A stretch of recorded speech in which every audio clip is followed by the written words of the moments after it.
Point के हमारे साथ मौजूद हैं उमर हयात खान साहब, बिजनेस रिपोर्टर हैं, बोल न्यूज़ इस्लामाबाद के हमारे साथ मौजूद हैं। दोनों मौजूद मेहमानों का बहुत शुक्रिया। उमर, पहले बताइएगा ये जो इजलास हुआ इसमें ये बात भी सामने आई कि अब नया वज़ीर ख़जाना कौन होगा, उसकी माशी पॉलिसी क्या होगी। इस इजलास के जो चंद मेन पॉइंट्स है जिस पर ये गुफ्तगू हुई, जो आगे एक माशी प्लान होगा इस हुकूमत का, पहले ज़रा उस पर थोड़ी रोशनी डालिएगा, फिर गुफ्तगू बाकायदा तौर पर शुरू करते हैं। जी बहुत बहुत शुक्रिया अरबाब। सबसे पहले जो आपने बात की कि वज़ीर-ए-आज़म शहबाज शरीफ की ज़ेर सदारत ये इजलास हुआ है, वज़ारत ख़जाना की जानिब से ब्रीफिंग दी गई और इस ब्रीफिंग में जो इस वक्त मुल्क की मौजूदा माशी सूरत हाल है उस बारे में वज़ीर-ए-आज़म को आगाह किया गया। और यकीनी तौर पर चैलेंजेस नई हुकूमत के लिए बहुत ज़्यादा हैं। सबसे बड़ा चैलेंज जो है वो कमिंग वीक्स के अंदर है कि IMF के साथ जो है वो दूसरे जायज़ा मुज़ाकरात होने हैं, जो एक आप स्टैंड बाय अरेंजमेंट मुआहदे के तहत। और क्योंकि हमने इलेक्शन से पहले खबर दी थी कि स्टैंड बाय अरेंजमेंट मुआहदे की जो टॉक्स होंगी, जो मिशन पाकिस्तान के दौरे पर आएगा, उस मिशन से अगला जो तोसी फ़ंड सहूलत प्रोग्राम है जिसे एक्सटेंडेड फ़ंड फैसिलिटी प्रोग्राम कहा जाता है, उस पर भी गुफ्तगू होगी और उसके मंदरजात भी जो है वो तय किए जाएंगे। और IMF ने जो एक तरीक़ेकार ये बनाया था कि उस तरीक़ेकार में वाज़ेह तौर पर यह कहा गया था कि पहली जो किस्त होगी स्टैंड बाय अरेंजमेंट की, वो मिलेगी मुंतखब हुकूमत को जो गुज़िश्ता हुकूमत ले चुकी थी। फिर केयर टेकर सेटअप को एक किस्त देनी थी और अब लास्ट जो किस्त है वो इलेक्शन के बाद मुंतखब हुकूमत को जो है देनी थी।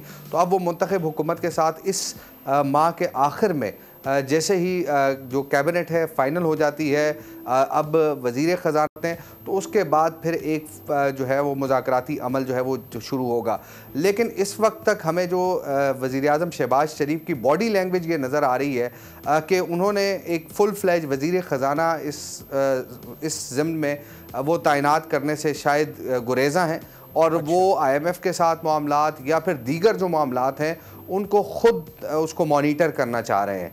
और कल भी जो उनकी ज़ेर सदारत इजलास हुआ उसमें भी हमने ये देखा कि जो साबिक़ वज़ीर ख़जाना हैं इसहाक़ डार वो मौजूद नहीं थे।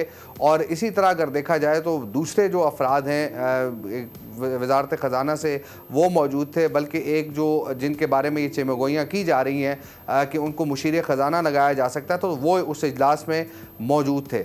और अब हालात जो है वो यकीनी तौर पर मुआशी हालात और उन मुआशी हालात के लिए की बेहतरी के लिए आपको यकीनी तौर पर सख्त फ़ैसले करना होंगे।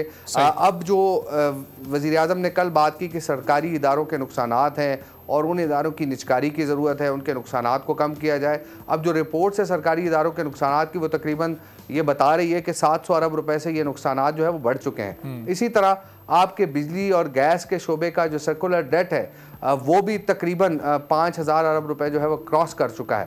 तो हुकूमत की जानिब से जो इक़दामात किए गए हैं बिजली और गैस की कीमतें बढ़ाने के बाद भी जो एक सर्कुलर डेट जिस हिसाब से कम होना चाहिए था उस हिसाब से कम नहीं हो रहा, बल्कि एक माइनर सा हमें डिफरेंस।